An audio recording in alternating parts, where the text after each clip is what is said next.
కేసీఆర్ అభివృద్ధి సంక్షేమాన్ని రెండు కండ్లలా భావించి మానవీయ పాలనను అందిస్తూ అందరి మన్ననలు పొందుతున్నారు. సబ్బండ వర్ణాల సంక్షేమమే లక్ష్యంగా రైతు బంధు, రైతు బీమా, కళ్యాణ లక్ష్మి, ఆసరా పింఛన్లు ఇలా ఒకటేమిటి అనేక పథకాలు అమలు చేస్తూ తెలంగాణను దేశంలోనే నెంబర్ 1గా నిలిపారు. అన్నింటిలో అత్యంత మానవీయ కోణంలో ఆలోచించి అమలు చేస్తున్న పథకం ఆసరా పింఛన్లు. వయసు మీద పడి కన్నబిడ్డల ఆదరణకు నోచుకోక తిప్పలు పడుతున్న వృద్ధులకు గత ప్రభుత్వాలు 200 ఇస్తే దానిని 2000కు పెంచి వారికి పెద్ద కొడుకులా మారాడు.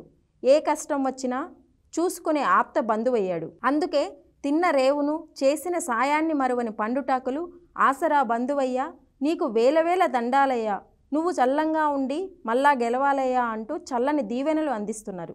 ఎన్నికల ప్రచారానికి వచ్చిన ప్రచార రథంపై ఉన్న సీఎం కేసీఆర్ ఫోటోను 8 పదులు దాటిన ఓ వృద్ధురాలు మొక్కుతూ సీఎం కేసీఆర్ పట్ల తనకున్న అభిమానాన్ని చాటుకున్నది.